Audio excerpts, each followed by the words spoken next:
Salut YouTube, aujourd'hui on découvre ensemble les nouveautés Lightroom. Il y a des choses qu'on attendait tous depuis très longtemps, amis photographes. Il y a vraiment des choses fabuleuses. Allez, on découvre ça ensemble, c'est parti dans Lightroom.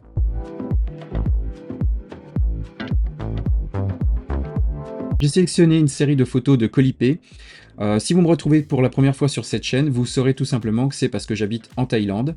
Première nouveauté, si je vais dans mes presets, voilà par exemple celui de Bornéo, il y a dorénavant un slider qui apparaît juste en haut avec le nom du preset.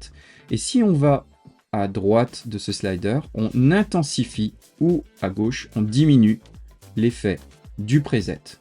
C'est vraiment quelque chose de fabuleux qu'on attendait tous, tout simplement parce que ça va nous faire gagner énormément de temps. Plutôt que d'aller chercher les réglages un par un dans le panneau de droite, on va gagner énormément de temps. Alors, petite précision, c'est que si par exemple je touche, admettons, un des curseurs dans le panneau de droite, le curseur de gauche disparaît. C'est-à-dire que ce curseur ne s'applique que sur le preset d'origine. À partir du moment où on touche au panneau qui se trouve à droite, ici, ça disparaît.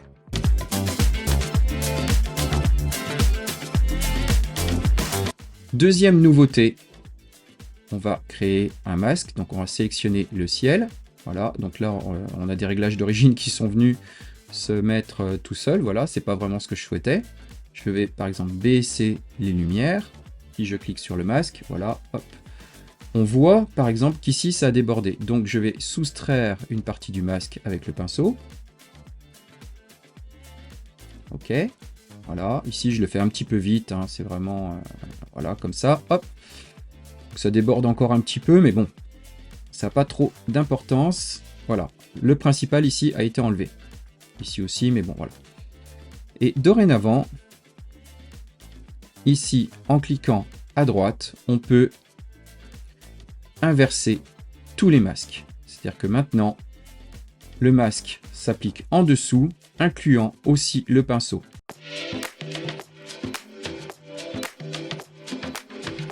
Alors, troisième nouveauté, en cliquant sur les trois petits points, je peux dupliquer et inverser le masque. C'est-à-dire que là, maintenant, le masque est inversé. Ça prend que la partie basse, incluant aussi le pinceau, le ciel et le pinceau. C'est-à-dire que maintenant, quand on regarde, voilà, ça reprend vraiment tout en même temps. Donc, ce qui nous fait gagner du temps plutôt que d'inverser tous les masques un à un.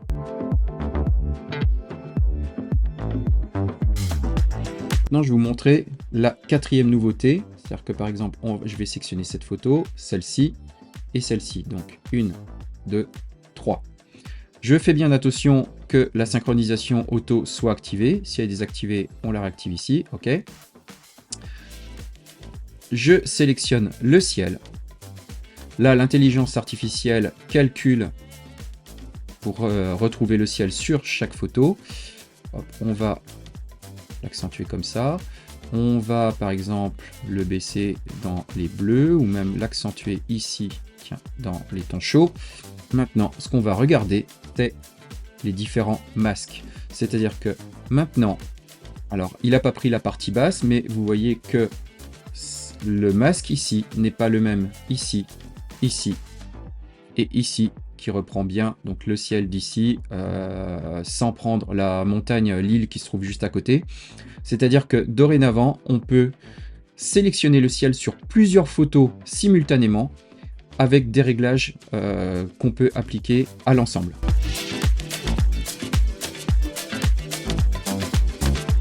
Alors, prenons maintenant cette photo, toujours de Colipay. On va essayer un autre preset, comme par exemple, tiens, Paradise, peut-être un petit peu trop saturé d'ailleurs, on va y aller plus doucement. Voilà.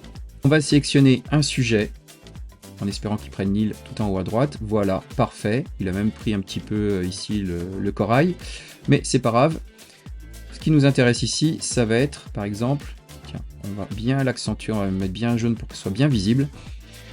C'est que dorénavant, là aussi, tout comme sur les presets, on a un slider qui apparaît qui nous permet d'intensifier ou de diminuer l'intensité des réglages qui sont ci-dessous.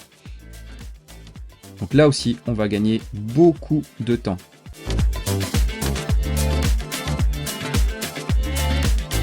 Donc maintenant, les presets premium Lightroom, c'est-à-dire que maintenant Lightroom a plus de presets avec différents types, comme par exemple les portraits, les objets, enfin plutôt différents types de sujets, les styles.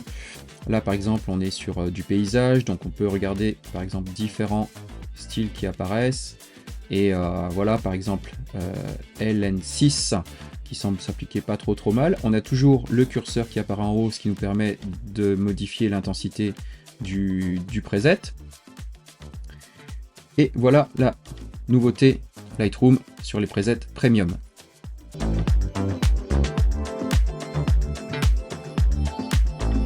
Toujours dans les presets, on a les presets adaptatifs, c'est-à-dire qu'ils sont deux, enfin il y en a plus quand on déroule ici.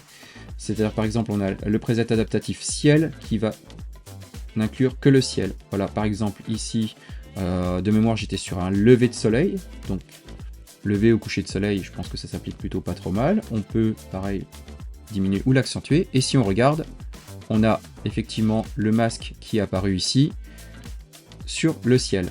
Ça c'est plutôt pas mal aussi.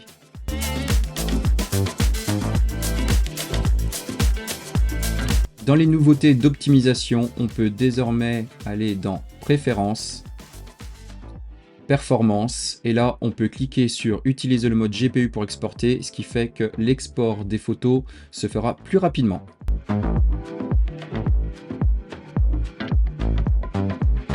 Dans les nouveautés, on a aussi le crop, donc ici. En cliquant sur la touche O, on peut sélectionner différents crops.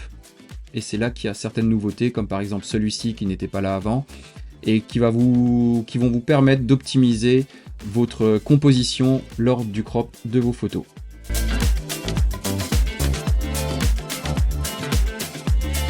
La dernière mise à jour Lightroom inclut comme d'habitude la reconnaissance de nouveaux modèles d'appareils photo, ainsi que plein de nouveaux objectifs. Si vous souhaitez aller plus loin et en découvrir plus sur Lightroom, j'ai créé une formation Lightroom Masterclass qui va de débutant à pro, où je vous explique comment utiliser les différents outils de Lightroom à travers différents workflows. Les fichiers RAW sont inclus, ce qui nous permet de travailler et d'apprendre ensemble. Je vous dis à très bientôt dans cette formation. Donc la dernière mise à jour Lightroom est vraiment fabuleuse. On va vraiment gagner énormément de temps en termes de productivité sur les retouches de nos photos. Je vous laisse écrire en commentaire ci-dessous ce que vous en pensez. Si vous aimez cette vidéo, je vous invite à vous abonner, à faire sonner la cloche pour activer les notifications afin de ne pas louper les dernières vidéos. Likez, partagez, je vous dis à très bientôt pour la prochaine. Allez, bye bye!